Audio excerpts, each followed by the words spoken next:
Sejam muito bem-vindos a mais um episódio do Healthcast Alpha. Meu nome é Andréa Curi Guimarães e hoje estamos aqui com a médica otorrinolaringologista Tatiane Vaccaro Campos para falarmos sobre doenças relacionadas ao ouvido, da otite à labirintite, tudo o que você precisa saber. Tatiane é formada pela PUC do Rio Grande do Sul, doutora pela USP, responsável pelo ambulatório de zumbido do grupo de implante coclear do Hospital das Clínicas da USP de São Paulo.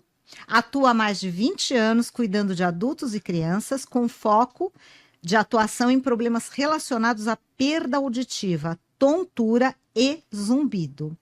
Tatiane, seja muito bem-vinda ao Healthcast Alpha. Andréia, que prazer estar aqui com vocês, né? A gente sonha tanto por esse momento, ele chegou agora. É um prazer imenso, eu tenho certeza que vai ser um bate-papo maravilhoso e muito rico de informação para todo mundo. Com certeza. Conheço seu trabalho há muitos anos, né? Quero deixar aqui registrado, né? Você é meu otorrino, inclusive, né? Inclusive, né? Tá vendo? Olha. Inclusive, né? E eu tenho um prazer enorme, né, de tê-la aqui. E assim, eu tenho muita admiração pelo seu trabalho, porque eu acompanho a tua trajetória há muitos anos, né?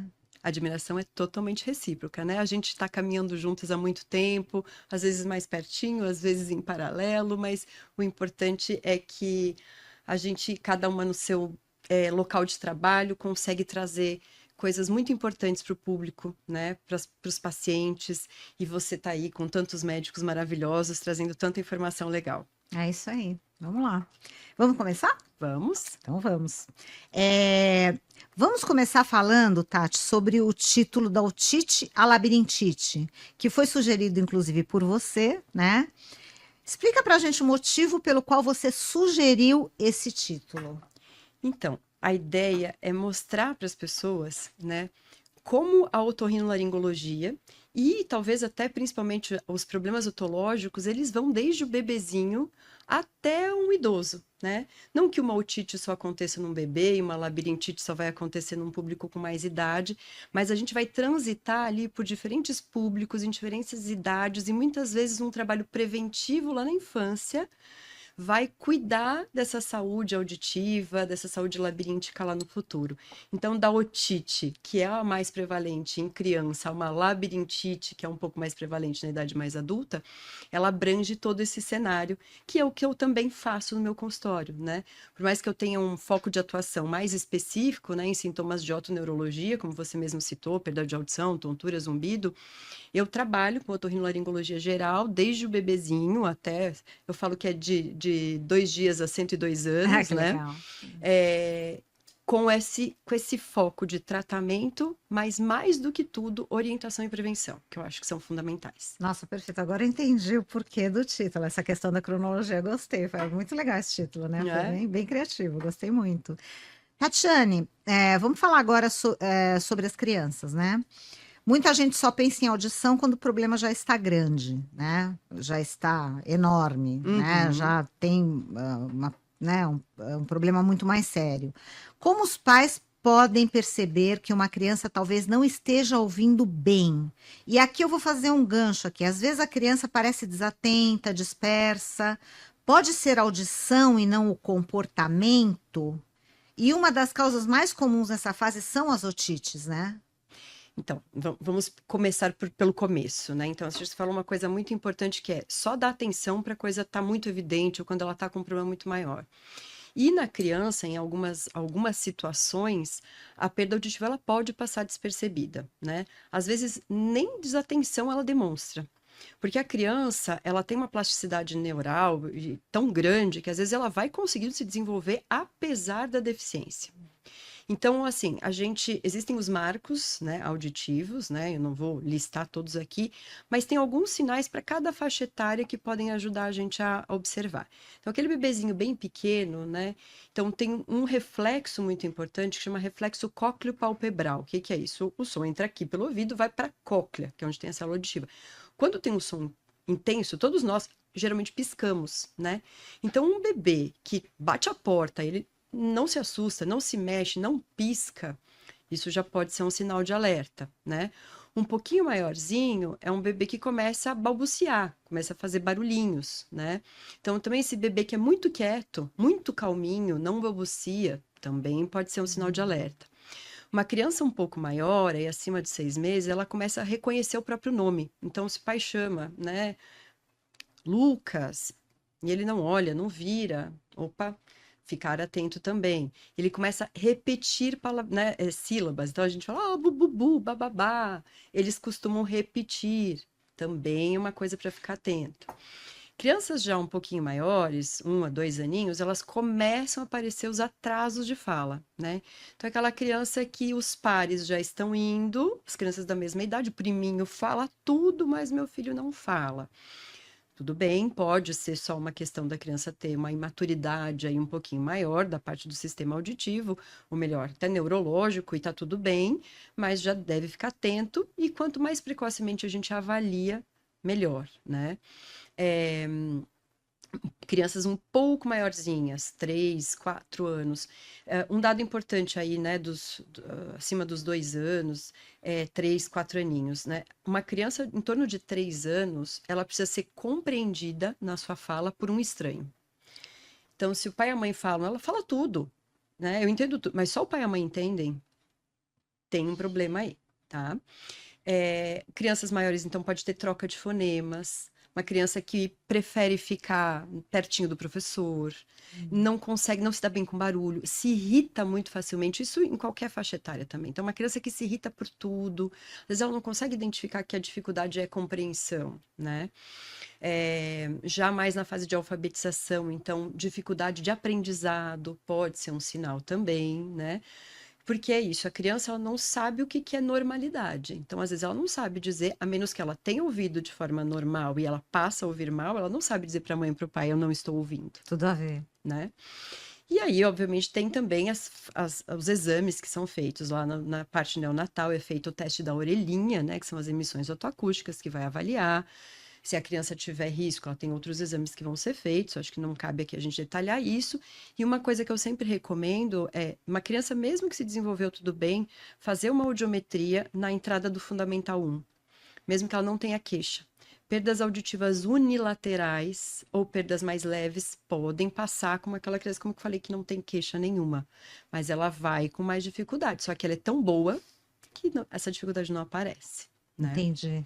E essa questão de audição na criança, não existe tratamento, é só colocar o aparelho?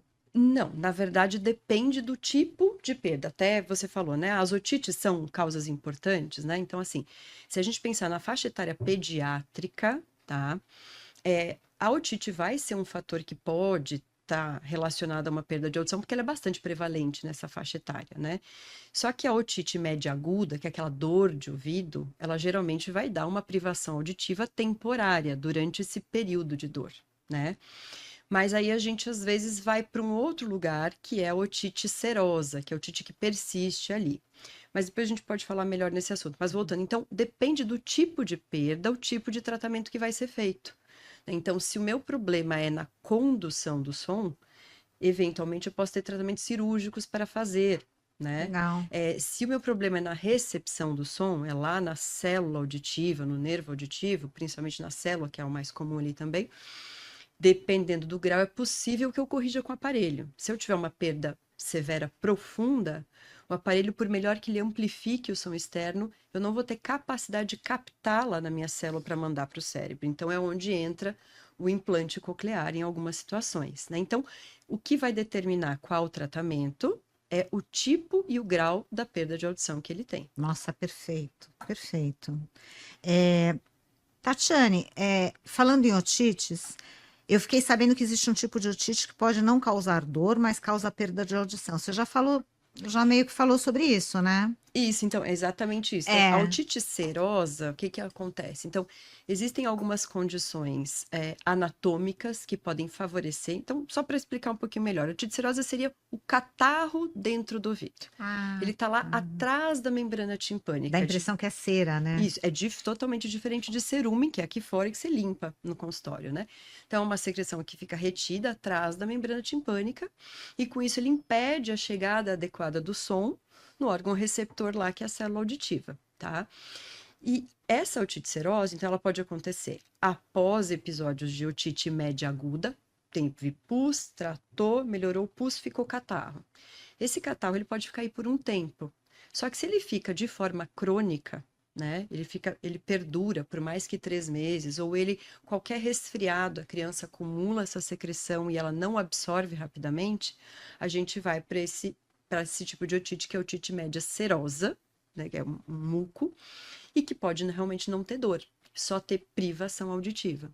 Algumas condições anatômicas favorecem isso. A mais comum é a adenoide grande. Então, a criança que tem adenoide grande, que fica bem no fundinho do nariz, ela pode obstruir o canalzinho que drena essas secreções do ouvido, que é a tuba auditiva, e favorecer a juntar secreção ali dentro, né? Então, e é uma coisa que às vezes, se a criança não tem dor frequente, ou se ela não sabe pontuar, né? Às vezes você só sabe examinando. Então, a avaliação de rotina do pediatra também é super importante, porque ele acaba vendo mais, né?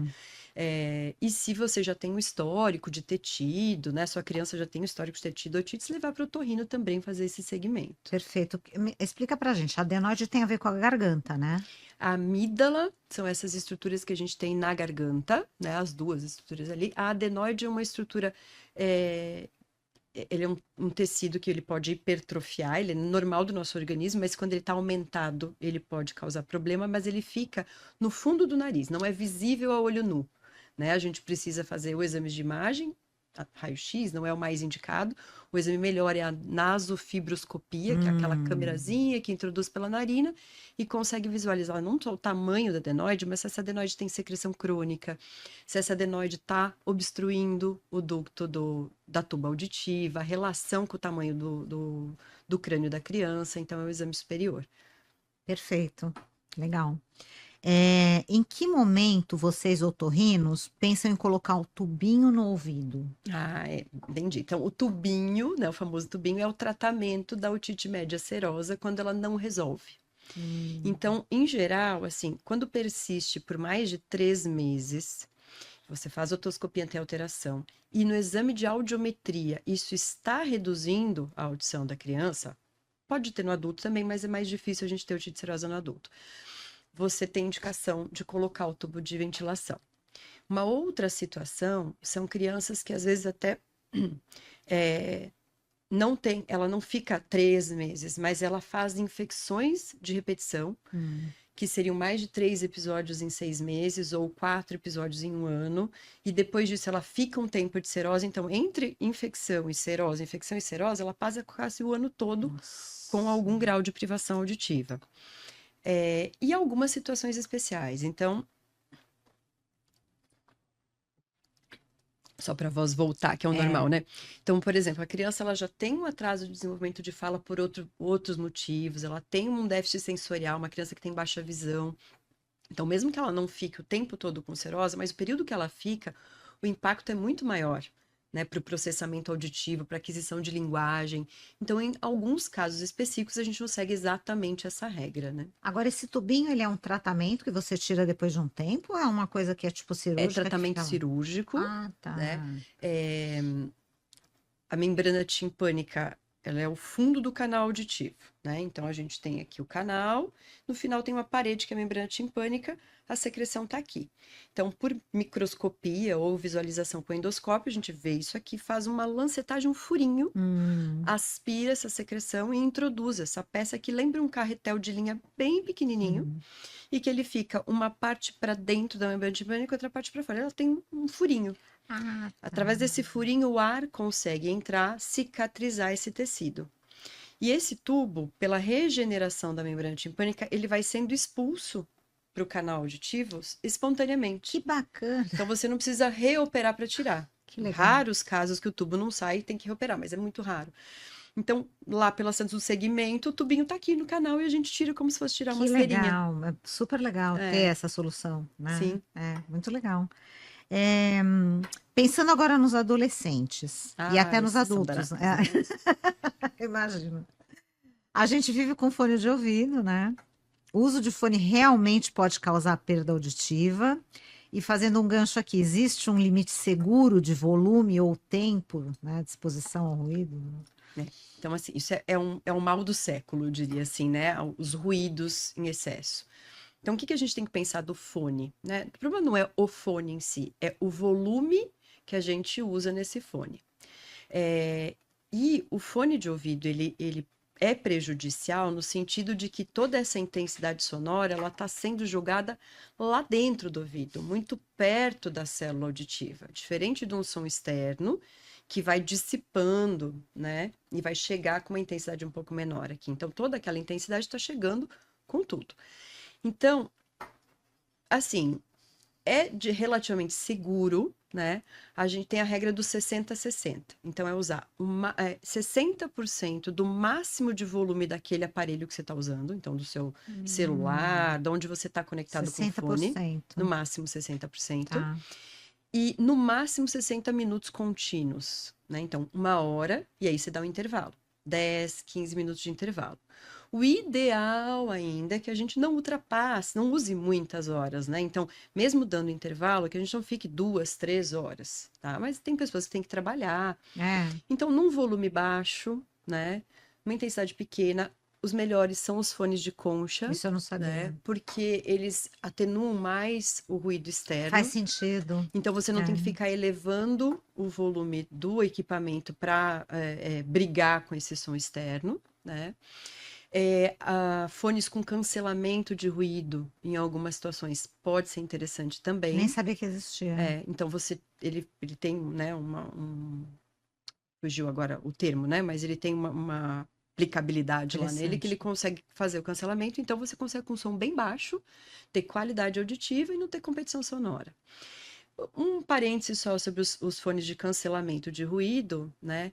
Que o cérebro, para ele conseguir se dar bem no barulho, ele precisa treinar isso, né? Então, se a gente também só usa fone com cancelamento de ruído o tempo inteiro, por muitas horas, a gente deixa o cérebro meio preguiçoso para ouvir no ruído.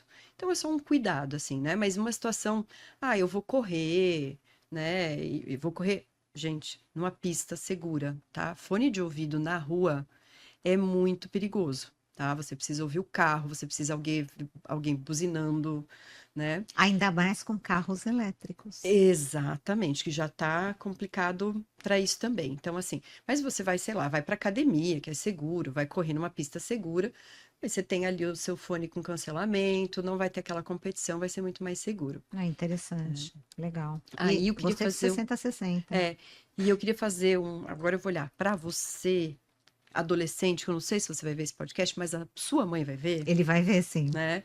Eles adoram podcast. Jogos, né? Jogos. Essa galera joga por muitas horas, né? E os jogos têm cada vez mais sons muito intensos, sons caóticos, que inclusive têm um porquê. Eles são caóticos para fazer você não passar para os outros níveis. Tem um porquê disso tudo. Então, também, assim, volume baixo, gente. Eu sei que é mais legal ouvir o barulho alto, mas essa conta vai chegar lá na frente, vocês não vão curtir. Então a gente tem que pensar, porque o jovem não percebe, não tem problema, né? Então, Não. isso é uma coisa que vai vir num momento que às vezes a gente não tem mais como voltar atrás para aquele impacto. Nossa, você vê, a audição é super importante, né? Exato. E aquela sensação de ouvido tampado ou apito depois de um show, é um alerta, é isso? Ele tem duas coisas que aqui a gente pode acontecer, tá? Mas sim, ele pode ser um alerta, tá? Mas não é para nada para o pessoal ficar desesperado se já ouviu isso ou se Dá vai, medo. né? Porque assim, ele pode tanto indicar uma fadiga auditiva, um trauma temporário de audição, tá? Quanto a contração de músculos da orelha média, que acontece justamente para defender a parte da célula auditiva dessa intensidade sonora muito alta, tá? Então, quando que ele é um alerta muito importante? Quando ele não melhora, né? A maioria das vezes melhora nas primeiras 24 horas, mas se tá há 2 dias com a sensação de ouvido tapado ou com um zumbido, principalmente se de um lado só, né? Pensar que pode ter havido ali um trauma, e aí quanto mais cedo a gente atuar, melhor as chances daquilo ser revertido. Então, como que a gente vai pensar se é o músculo que contraiu ou se foi um trauma sonoro, né? Então, pensar no ambiente que você estava, né? Então, assim, eu estava, por exemplo, muito mais perto da caixa de som do que eu normalmente estou. Ah, tá. O som estava com uma qualidade boa, eu tinha aquele som muito estourado. Teve, de repente, um pico de som muito intenso, e naquele momento eu senti um desconforto, né? Ou foi um estouro. Se foi algo mais tipo, tava um volume razoável e de repente deu um estouro, ou um estouro de um rojão numa festa, esses é melhor sempre ver, Ah, tá? tá. Mas tava num show, o show foi tudo bem, né? Eu não me senti desconfortável, eu saí com o zumbido com o ouvido meio tapado. Ele durou algumas horas e passou. Fica de olho para ver se toda vez, para ver principalmente se você se expõe muito a isso, Hum. né? Se você vai de vez em quando, passou e resolveu, ok. Agora, se melhora, mas você é aquele cara que vai muito à festa, muito a show, talvez valha a pena pensar em algum tipo de protetor. Hoje tem protetores bem legais que não interferem tanto na qualidade da música e que podem ajudar a filtrar, né? Na verdade, são filtros e não abafadores de som. Ah, que bacana. Agora, só pegando esse gancho, para abafadores de som, por exemplo, existem protetores que são super bons para pessoas, por exemplo, que dormem ao lado de pessoas que roncam e que não usam CPAP, enfim. Existe isso? Ou são só aqueles normais mesmo, que a gente já conhece? Interessante Não, isso, na né? verdade, Poderia assim, existir, né? abafadores que são melhores. Então, quanto mais vedado no canal auditivo, mais eficaz ele vai ser, né? É, então, você pode fazer sob molde. Você faz isso em em loja de Nossa, aparelho que auditivo, por exemplo, também bacana. pode ser. Boa ideia. Mas a ideia é isso. Então, aqueles de esponja, às São. vezes eles desencaixam, você tem que colocar ele lá no E fundo, bem mesmo assim ele não direitinho, é tão e não é eficaz. fácil, né? Aqueles que tem aquele guarda-chuvinha, que tem 3 Já níveis de vi. guarda-chuvinha, às vezes ele veda um pouquinho melhor, né? Ah, tá. Esses filtros, eu confesso que é uma informação que eu não sei te dizer com clareza, Tá. por exemplo, se ele serviria para Para esse esse fim, né? fim, porque a ideia dele não é tirar todo o som, né? É você reduzir só para baixar para uma intensidade segura. Então, não sei se tem um que é mega power nesse para isso, Seria sabe? interessante, É, né? Lançar alguma coisa assim, né? Que tipo, vedasse total, né? talvez tenha, mas confesso que eu nunca É, pesquisei para isso, é. né? A gente costuma tratar o ronco dos pacientes e não mandar Com certeza o outro usar o absoluta. protetor, né? Pelo amor de É uma Deus. opção também, É né? uma opção assim para um É. quebra-galho, ou sei Isso, e lá, se por um tem. acaso não consegue resolver, É, enfim. tem várias situações, né? Sei É. lá, você tá viajando, o CPAP quebra. Sim, tem CPAP do isso marido também. quebra, sei lá eu, Ou é né? a vizinha que Dá um tá, medo, né, né? É, dá que medo, tá né? viajando com você e não é seu marido, É, né? porque CPAP é uma coisa que, assim, você tem que andar, né? Tipo, na mala de mão, né? Não pode Isso, despachar o por CPAP, favor. pelo amor de Deus. É, Tatiane, muita gente ainda resiste a procurar ajuda, né? Falando sobre perda auditiva, né? No adulto e no idoso, Ah, né? que dilema, né? Pois é. Quando chega o momento de indicar um aparelho auditivo, quando chega o momento, né, de indicar o aparelho auditivo, é uma pergunta, né? E quanto mais cedo usar, melhor adaptação? Andréia, fantástica essa sua pergunta, porque assim, então, quando indicaram um aparelho de audição, tá? Isso vem mudando ao longo dos anos, né? No passado, e não é tão passado assim, a ideia era, quando a sua audição ficar muito ruim, a gente coloca o aparelho, né? Qual que é, o que que a gente precisa entender? Que existe um caminho do som, né? Que é a via auditiva periférica e a via auditiva central. Quem entende o som é o cérebro, né? O ouvido é só um órgão de captação, recepção e envio, mas quem vai entender é o cérebro, é o neurônio, que só é estimulado se o som chega. Então, se eu tenho perda celular, eu vou tendo privação auditiva para esse neurônio, ele vai atrofiando, digamos assim, tá? O termo exato não é exatamente isso, mas ele vai deixando de executar aquela função. Então, quando eu espero muito tempo, eu tenho muita privação e eu vou colocar o aparelho é um amplificador. Ele só vai pegar o som externo, dar volume para que isso chegue aqui dentro. Só que não tem neurônio para entender. Nossa. Então, é aquele caso que a gente deve conhecer muitas pessoas, principalmente idosos, né? Que falam: não, o aparelho não serve para nada, é uma barulheira, eu não entendo nada. Então, imagina que você tem um volume chegando a toda num neurônio que não consegue compreender, Não vai para o cérebro. não processa, né? É.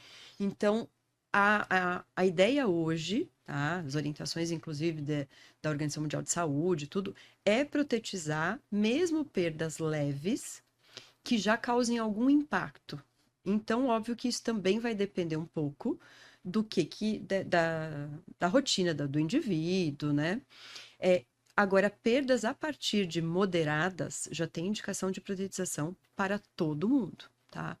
Eu, particularmente, acho que todo mundo que possa tem indicação de protetizar, mesmo em perdas menores. Perfeito. Tá? Para preservação neural e por conta do zumbido, que a gente vai falar mais para frente, que isso é super importante também. Então, até me perdi aqui porque eu falei do zumbido, né? Mas para preservação neural. Mas a questão é ser melhor adaptação, né? Então, sim, por isso. Porque imagina que se você está com os neurônios prontinhos para receber esse som, né? Nossa, No momento que o som entrar, você consegue entender tudo. Então, sim, a adaptação ela é muito mais fácil quando você tem toda essa via preservada, tá? Um detalhe, perdas muito pequenas, em locais, assim, às vezes a gente tem no audiograma, né, um gráfico que vai ter medidas desde sons graves até os sons agudos. Então, você tem lá um traçado. De repente, todo o início do traçado tá bom e só lá nos 6.000 Hz, 8.000 Hz, os dois agudinhos, tem uma perda não muito grande. Talvez esse paciente não tenha benefício, porque vai ser um pouco mais difícil de adaptar só aquelas duas frequências, né? Tá, tem essa questão, Então, né? isso tem que ser muito bem visto, e por isso que é muito legal também de você ter uma equipe de profissionais de audiologia trabalhando com você, que possam avaliar esse paciente em conjunto, pra gente, porque muitas vezes a gente orienta o paciente a fazer o teste, ele vai sentir no ouvido dele. Você tem um profissional de audiologia, né, que é um fonoaudiólogo por trás sério, que vai avaliar se aquilo está tendo ganho ou não, e só depois do teste feito e tudo concluído é que esse paciente vai investir na compra. Que legal! Né? Ele não vai sair para a loja e comprar e depois ver se deu certo. Nossa, que legal! Né? Esse muito teste bom. é super importante. E essa questão, nem sei se a gente tem alguma pergunta relacionada, mas essa questão da demência, né? Lembra-se? A gente falava muito sobre isso no. Super, né? Então, isso é outro fator que a gente indica a protetização precoce, né? Então, assim, o que acontece? Mais recentemente, né, vem surgindo muitas pesquisas com o intuito de entender quais são as causas preveníveis ou tratáveis de demência, já que, até por conta da longevidade, a gente tem aumentado muito, né, os números de casos de demências. Então, encontrou-se nessas pesquisas que de 40 causas que eles pesquisaram, a perda auditiva não tratada, uma perda auditiva com dificuldade auditiva, né, percebida pelo paciente e não tratada, ela que tinha o maior impacto para a demência. Então, isso não quer dizer que o paciente com perda necessariamente vai ter demência, né? E que precisa ter perda para ter demência. Porém, mas se ele tem um peso tão grande e ele pode ser tratado, vamos tirar isso da jogada, com certeza. Também acho. Né? Então, pra você ter ideia, teve mais relevância que obesidade, que diabetes. Nossa. Então, é muito importante isso. É muito importante. Muito importante. Qual a maior dificuldade na indicação do aparelho auditivo? Posso, só para eu... Porque eu acho que assim, é importante explicar por quê. Né? Para não ficar um negócio perdido, assim, verdade. Peraí. Porque é uma pauta muito importante. Né? Então, assim, por que isso poderia estar relacionado? Então, tem dois fatores. Um que chama sobrecarga cognitiva. Então, é como se o fato de ter que se esforçar para ouvir acabasse usando neurônios de outras áreas que não a auditiva. Então, áreas de memória, áreas de atenção, áreas de concentração, e aquilo roubasse neurôniozinhos dessas áreas. Interessante isso. Esse é um fator. E o outro, que já está bem documentado, que é isolamento social. A perda auditiva aumenta a chance de depressão. A depressão também é um elo para demência. Então, você, diretamente ou indiretamente, você favorece esse quadro, né? Por conta disso. Tem que diminuir a probabilidade. Exatamente. Ainda mais hoje em dia, né? Como você falou, que tem muitos casos, né? Então, a gente vai falar agora sobre a maior dificuldade na indicação do aparelho auditivo, né? E eu vou dar um gancho aqui, que nos últimos anos surgiu uma associação que chamou muita atenção. Qual é a relação entre a perda auditiva e a demência? Você acabou de falar sobre isso. E o uso do aparelho pode ajudar a proteger o cérebro? Beleza, esse gancho já está respondido. E qual que é a maior dificuldade na indicação do aparelho auditivo? A maior dificuldade é o preconceito. Não tem jeito. né? Esse é o topo. As pessoas usam óculos, né? Hoje até bengala já está sendo É mais bem mesmo, vista, tá é super verdade, elegante, é né? verdade, é Mas a verdade. pessoa tem dificuldade de dizer que usa um aparelho auditivo, né? Como se aquilo, por algum motivo, colocasse ela num local de uma... veio a palavra inglesa aqui agora, né? Mas de uma desabilidade, eu ia falar, né? Fugiu a palavra agora, assim, né? De perda mesmo, né? De envelhecimento, É mesmo, né? De se porque colocar como estou é, é envelhecendo, estou perdendo a minha verdade, é autonomia, as verdade. minhas funções, né? E eu sempre falo para os pacientes, a sua surdez é mais visível que o seu aparelho. Porque eles não percebem que hã? Que?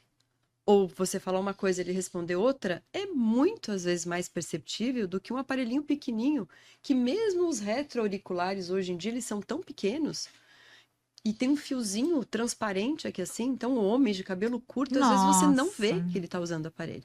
Mas a forma como você se coloca com a deficiência, né, tendo que pedir para repetir, ou se isolando para não pedir para repetir, lógico. ou entendendo de forma inadequada, vai fazer com que as pessoas percebam, É o que né? você falou, é mais visível do que o próprio É aparelho. mais visível que o próprio Nossa, super aparelho. legal, Então, adorei essa assim, não frase. ter preconceito, né? Perfeito. Eu colocaria, Não, e tanto que, assim, hoje se eu tem muitas precisasse. marcas que estão apostando em aparelhos com cara de fone de ouvido. Ai, que Porque todo legal! mundo usa fone de qualquer jeito, a bolota aqui na É orelha, verdade. mas sendo fone tudo bem, É, nossa, que legal isso, eu não né? sabia disso. Mas é muito mais visível. Tudo a ver. Olha, com cara de fone de ouvido, muito É, legal, que todo mundo usa fone de ouvido em tudo que é lugar. pois é, né? Muito legal. Tatiane, vamos falar um pouquinho dos sintomas que mais angustiam as pessoas. O zumbido. Esse é punk, né? Esse é punk. É. Zumbido e perda auditiva quase sempre andam juntos, e eu vou fazer um gancho aqui. A pessoa pode ter zumbido mesmo achando que escuta bem? Nossa, ótimo. Então, assim, sim, né? Em geral, é necessário ter algum grau de lesão auditiva para ter zumbido. Eu chamo de lesão justamente para diferenciar daquela percepção de perda de audição, né? Então, ele pode ter em algum ponto dessa via auditiva algo que já não funciona tão bem, que vai ser o start para a possibilidade de existir esse zumbido, só que ele não tem percepção de perda e pode não ter nem na audiometria. Tanto que para zumbido, né, em geral, além da audiometria convencional, que mede até 8.000 Hz, a gente pede altas frequências, que vai medir até 16.000, 20.000 Hz. A gente pede um outro exame que chama emissão isotoacústicas, que vê uma população específica de células. A gente pede exames complementares, porque eles podem sinalizar para a gente onde está essa lesão, mesmo que o paciente não perceba, porque no gráfico ainda não tem perda suficiente, ou melhor, tem lesão suficiente para estar num volume de audição que ele note que ele não ouve, tá? Hum, E eu gosto de fazer uma analogia, que é assim, imagina que a perda de audição, a lesão auditiva é para o zumbido como a nuvem é para a chuva. Então, eu preciso ter nuvem para que tenha chuva. Mas eu posso ter nuvem sem chuva? pode. Pode. Porque a pergunta que as pessoas me fazem quando eu falo que tem que ter perda de audição, eu falo, não, mas meu vizinho é mais surdo que eu e não tem zumbido. Sim, eu posso ter nuvem e não ter chuva. Tá, Então, eu posso ter perda de audição e não perceber zumbido. Não tá. ter uma percepção consciente de zumbido, Ah, tá? E isso envolve algumas questões dentro do que a gente tem da ciência atual, né? A gente aprendeu muito de zumbido nos últimos anos. Eu acho que, assim, em relação ao diagnóstico, ao entendimento da patologia, avançou muito mais do que em relação a tratamento, né? Mas, então, existe esse caminho do som, né? Que vai aqui de fora até lá no neurôniozinho. E existem algumas coisas que precisam acontecer depois da lesão auditiva para que isso culmine em zumbido. Então, uma delas que se sabe é que. Eu vou voltar só um pouquinho. Então, o que é o tá. zumbido? É uma hiperatividade dos neurônios da via auditiva central. Nossa, dos Opa, neurônios. como assim? Então, eu tenho a parte aqui de fora, a célula auditiva, o nervo, tem um problema aqui. O neurônio que deveria estar recebendo som não está. Então, por uma série de modificações, ele começa a trabalhar em hiperexcitabilidade. tá? Isso chama de disparo neural. Então, deu o problema aqui fora, o neurônio está trabalhando a mais. Só que se esse disparo, um mandar para cá, o outro neurônio mandar para lá, isso não forma nada. Agora, se isso for sincronizado, e em alguns cérebros isso acontece, essa hiperatividade sincronizada, ela acaba fazendo o mesmo caminho que os sons externos fazem. Então, ela vai chegar no nosso consciente como uma percepção de som.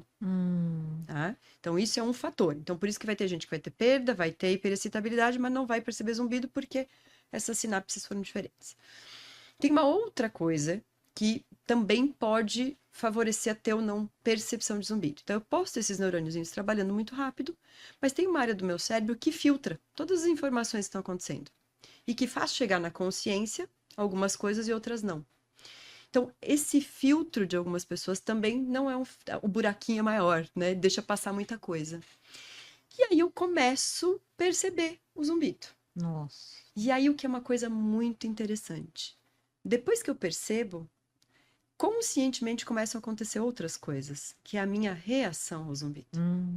E aí a minha reação vai favorecer a eu continuar percebendo o zumbido, a eu perceber e não dar a menor bola para ele, ou eu sofrer por causa dele. Nossa, que interessante. Então, o grau de incômodo que eu vou ter com o zumbido não depende diretamente da causa do zumbido. E sim da pessoa, da característica da pessoa. De características, né? Então, não é só ser não, é uma questão de querer ou não querer, obviamente. Lógico, todo mundo gostaria de imagino, não ter zumbido, né? É. Mas desde a personalidade até a situação em que aquele zumbido foi percebida, se ela veio numa situação estressora ou não, se ela veio atrelada a um problema mais grave ou não, tudo isso vai fazer com que o cérebro entenda se aquilo é relevante ou irrelevante. Se o cérebro entender que é relevante, ele vai manter numa área de atenção. Se não, ele pode dizer isso, não importa, ótimo. não vai ocupar espaço importante aqui da minha consciência. Que maravilha, que maravilha. Então tem um mundo de coisas depois que o zumbido foi gerado, sabe? E tem essa questão do áudio alto, né? Que pode gerar zumbido. Não tem isso? Do som alto, por exemplo, o fone de ouvido. Pode gerar zumbido, não Então, pode? mas por quê? Por aqueles dois mecanismos que a gente falou lá. Então, ou porque o som está lesionando a minha célula auditiva, gerou lesão auditiva, ou porque ele temporariamente fez esse músculo contrair, mas daí é temporário, né? Ah, tá. Se a musculatura provavelmente vai ser Que a temporária. gente falou lá atrás. Né? Mas é por conta disso, porque o som, então, assim, o som de alta intensidade, né? A exposição a sons de alta intensidade é uma das causas de perda auditiva e é bastante comum na sociedade moderna, em alguns tipos de trabalho. Então, e ele vai gerar zumbido de novo. Por quê? Porque ele lesou a audição. Tá, perfeito. Então, isso é até legal da gente falar, porque às vezes eu vejo assim, né? Muito na internet, isso assim. Existem não sei quantas causas de zumbido. Na verdade, existem não sei quantas causas de lesão auditiva. Ah, tá. Né? Causa de zumbido, eu vou ter a perda de audição e eu vou ter algumas outras coisas que podem favorecer a ele aparecer, a ele ficar mais alto, né? Que depois a gente até pode esmiuçar um pouquinho melhor isso. Mas o que... diabetes, colesterol alto, questões hormonais, trauma, exposição a som alto, depois falo do cotonete. Tá. Tudo isso vai fazer o quê? Vai por vias diversas matar célula auditiva, né? Então, e a partir daí é tudo igual. A partir daí é tudo igual. O que pode mudar é porque, vou dar um exemplo aqui, diabetes. Diabetes eu posso ter uma lesão da célula auditiva, mas o diabetes também pode gerar uma neuropatia, pode levar um problema no nervo, ele também pode levar a uma neuroinflamação. Nossa. Então, eu vou ter soma de coisas, tá? Entendi. Mas, de certa forma, é tudo perda auditiva. É mesmo, né? É verdade. O cotonete, então, assim, ele não deve ser usado, não é recomendado, mas ele não vai causar zumbido, nem perda de audição, a menos que haja um trauma. Né? Então, eu preciso machucar, eu preciso romper meu tímpano, e eu preciso não só romper meu tímpano, como eu preciso machucar as estruturas internas. Então, é um trauma bem grande. Mas eu já vi vários, né? Paciente que põe o cotonete aqui e vira para pegar uma coisa, cotonete na orelha, bate, uma coisa perfura, né? Então, mas são acidentes, É um né? acidente. Agora, por que o cotonete não deve ser usado? Porque ele tira proteção. A cera é uma proteção da pele. E ela não precisa ser removida, exceto em casos Isso. onde ela está com acúmulo, que aí ela vai atrapalhar a audição. Senão, não tem necessidade nenhuma. Inclusive, está na caixa do cotonete. Que Não ninguém nunca usar, leu. não introduzir no canal Que auditivo. ninguém nunca leu, né? Legal. É, além da audição, que outras causas podem provocar o zumbido? Estresse, ansiedade, tensão Boa. muscular. É. Então, é isso que eu estava falando, né? Então, tem a lesão auditiva, né? Foi lá o start. Então, tem a nuvenzinha. Pode ser até que o zumbido não existiu ainda. Então, nesse caminho que o som passa no cérebro ali, ele pode sofrer influência de alguns outros sistemas. Dois sistemas que influenciam demais o zumbido e que podem tanto ser a gotinha que faltava daquela nuvem para aparecer a chuva, quanto fazer a chuva aumentar de intensidade. Então, eu posso ter um zumbido prévio, mas que era Nossa. baixinho por anos, aí de repente ele ficou alto, né? Então, ter algo a mais, um deles chama sistema somatosensorial. Então, o que que é isso? É toda a informação de dor e disfunção da musculatura, dos tendões e articulações. E aí, esses da região de cabeça e pescoço, eles vão por vias neurais que estão de mãos dadas com a via auditiva lá no cérebro. Nossa, aqui, É. cabeça e Então, pescoço. por isso que às vezes a gente fala assim, o problema da coluna pode dar zumbido. Então, pode dar Nossa. zumbido, porque esse caminho vai chegar lá na via auditiva e vai botar uma gasolininha naquele foguinho que podia ser pequeno só pela lesão auditiva, né? E aí, então, entra problemas de coluna, desde hérnias até só tensões, a problemas da ATM, má ATM. oclusão, né? Bruxismo, às vezes até um problema lá no ombro, mas que vai fazer toda uma repercussão nesse sistema de postura, né? Nossa. Então, tudo isso influencia também, que é o sistema somatosensorial, e o outro sistema que chama sistema límbico, que é o sistema das emoções. Então, esse realmente regula bastante, tá? Tudo isso que a gente está falando, por que o zumbido sobe, desce, no fim, é modulado lá no nosso cérebro através dos neurotransmissores, né? Quem faz um neurônio conversar com o outro é o neurotransmissor. Então, no zumbido, a gente já tem um desbalanço entre neurotransmissores excitatórios, que em geral estão ativados, e os inibitórios que estão faltando um pouco. Quando eu tô com esse meu sistema de emoções meio desregulado, ou mais ansioso, deprimido, eu tenho mais desregulação desse sistema ainda. Então, há uma tendência do zumbido ser olhado com mais valor do que ele precisaria, né? E aquilo que eu falei antes, tudo que tem valor fica no centro das atenções. É O que não tem verdade. valor vai para um outro lugar, né? Então, estresse, nossa, doutora, eu fiquei preocupado, meu zumbido foi nas alturas. Piorou a audição, né? Houve mais lesão? Não. Não é a base lá que mudou. O que mudou foi o caminho que ele está passando, que antes estava uma calmaria, e agora veio um maremoto, né? Então, tudo isso tem que ser olhado como fatores para tratar também. É o equilíbrio emocional, né? Mas, É gente, é tudo, né? tudo, né? E para zumbido, olha, eu vou te dizer que é fundamental. Eu sei que você pesquisa muito mindfulness, né? Essas questões Uhum. de estar, né, é, indicando meditação, né, para o seu paciente, né? Tem todo um. Eu sempre falo assim, cada indivíduo tem a linha que mais lhe apetece, né? Mas a gente precisa encontrar um caminho para equilibrar esses sistemas, né? Claro que a gente pode fazer alguns tratamentos, então, eventualmente a gente pode fazer uma neuromodulação, estimular nervo vago, tem algumas coisas que a gente pode fazer para ajudar esse sistema.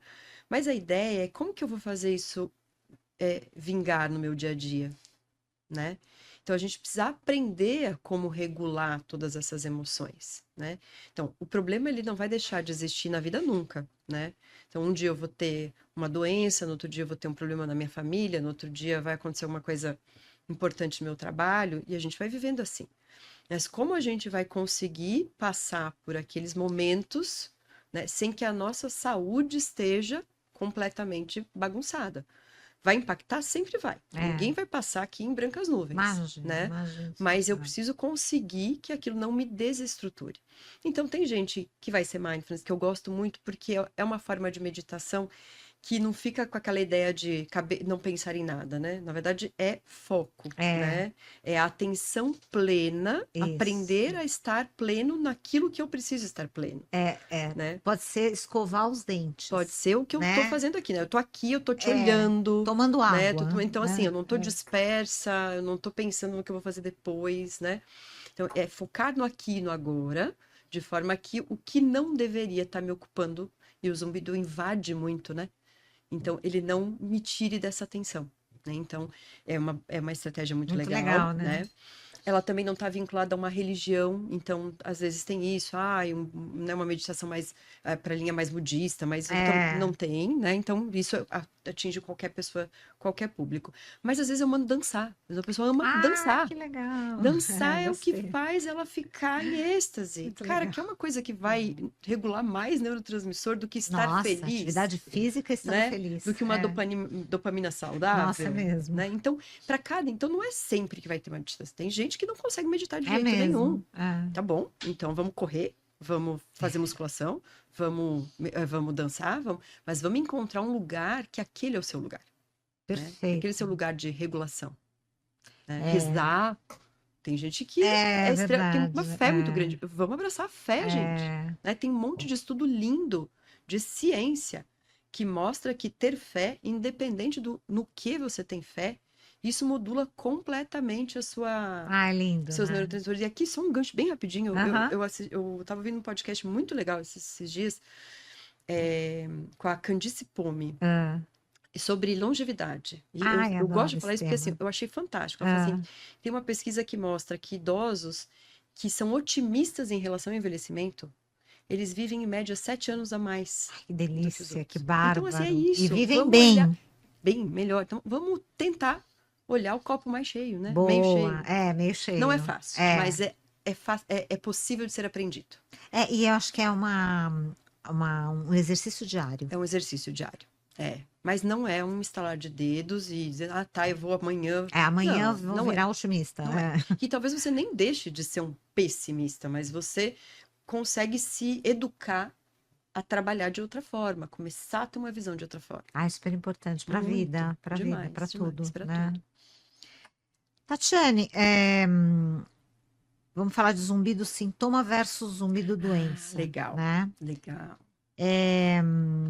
Qual a diferença, né, entre o zumbido como sintoma e o zumbido como doença? Ele gera muita confusão, né? Na verdade, assim, ó, o zumbido, ele é um sintoma, né? Por definição. Não falei que é uma adaptação do sistema nervoso central à lesão auditiva? Tá bom, então ele é um sintoma. Sintoma de que essa via está hiperativa, sintoma de que alguma coisa está desregulada, mas ele por si ele não é a doença, então ele não vai, isso já aproveitando o gancho, causar lesão cerebral. A presença do zumbido ali não destrói neurônio, né? Não faz nada disso. Então, por definição, é isso. E até pouco tempo atrás, sempre se usou esse termo. Zumbido é um sintoma de alguma coisa que não está bem. Só que o que mais moderno se entende? Que sim, existe um zumbido que é doença, no sentido de que, quando ele passa a impactar, então, a presença do som impacta a qualidade de vida do indivíduo, por mais que ele não vá causar lesão, ele precisa ser visto como uma doença. Qualidade de sono, por exemplo. Qualidade de sono, atenção, humor, depressão, né? Por quê? Porque se chega um paciente no meu consultório e fala, doutora, eu vi na internet que não é normal ter zumbido. Eu nem sabia que não era normal, eu tenho zumbido faz 20 anos, mas eu vim porque eu vi que não é normal. Mas nunca impactou, né? A gente vai investigar do mesmo jeito. Tá? Você vai ver tudo, vai tratar tudo que for tratável, mas pode ser que você chegue num cenário, vou dar um exemplo aqui, de que esse indivíduo tenha uma perda de audição relacionada à idade, por exemplo, pequena e que ainda não dê para pôr um aparelho. Mas eu não vou conseguir reverter aquela lesão. A célula auditiva não vai voltar a funcionar. O resto, ele está ótimo. Pensa no cenário perfeito, né? Um cara metabolicamente saudável, ativo, dorme bem, tá tudo bem. E o zumbido não o incomoda. Eu preciso fazer alguma coisa? Eu não preciso fazer mais nada. Então, esse é um zumbido sintoma. Perfeito. Né? Agora vem o mesmo cenário Assim, doutora, eu tenho um zumbido que tá me enlouquecendo. Ai, que Ele horror. surgiu tem 5 dias, Meu mas eu Deus. não tô conseguindo dormir. Eu não tô conseguindo... não, 5 dias exagerei aqui porque não vai dar pra fazer o cenário que eu quero. Mas vamos ver se Tá. tem 2 meses que eu tô com zumbido e desde então minha vida parou, né? Eu não tô dormindo, Meu eu tô Deus. sempre irritado, não sei o quê. Aí eu investigo essa pessoa e ele tem a mesma perda auditiva de o senhorzinho que tá e que não dá pra botar... E o resto, ele tá ótimo. Ótimo assim, ele come bem, ele não está dormindo, mas ele até então ele dormia, Hum, ele não. Então, não é porque a causa é a mesma perdinha de audição, pequenininha, sem gravidade, o resto ele tá bom, que a gente não vai intervir naquele zumbido. perfeito. A diferença vai ser como eu vou intervir. Eu vou intervir de forma a tratar todos esses impactos. Então, às vezes, eu preciso tratar a depressão que ele desenvolveu. Às vezes, eu preciso tratar a insônia que surgiu, né? Então, nem sempre a gente vai usar a estratégia só para tentar fazer o zumbido desaparecer, para depois as coisas irem para o lugar. A gente vai botando a vida desse indivíduo no lugar que é possível que aquele zumbido desapareça ou que ele venha a ser um zumbido sintoma, Ah, tá. tá? Então muda um pouco as estratégias, mas então a visão é essa. Se eu tenho sofrimento, independente da causa, mesmo que ela seja muito simples, isso vai ter atenção e vai ter foco de tratamento. Nossa, perfeito. É, como é importante um especialista, né, num caso como É, esse. e a gente ouve muito isso, né, dos, às vezes, generalistas, principalmente os mais antigos, não dá bola. Se você não der bola, você fica bem, Não dá né? bola, não é resposta. E não dá, e nem todo mundo é apto a não dar bola, né?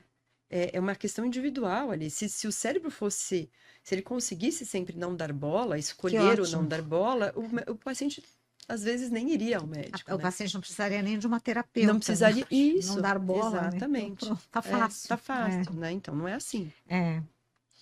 Tatiana, existe abordagem diferente, então, para o zumbi do sintoma e para o zumbi do doença. Uhum. Você explicou super bem, né? É, sobre prevenção e controle, o que dá para fazer no dia a dia para evitar o zumbido? Pensa que se tudo parte inicialmente, né, principalmente de lesão auditiva, o ouvido interno, né, nossa orelha, nosso ouvido interno, onde está a célula auditiva, nosso labirinto, ele é um dos órgãos mais sensíveis do corpo humano.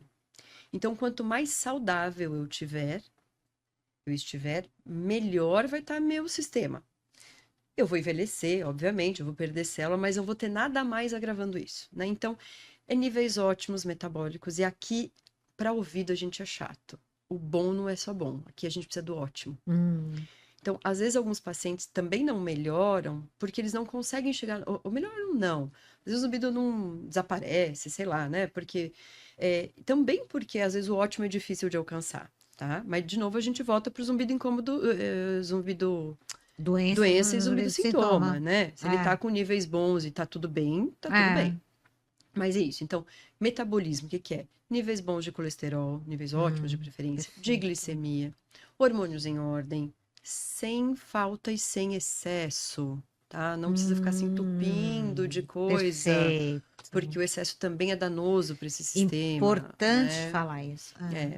É. Vitaminas de também, não quer dizer que tem que sair suplementando 1.500 coisas.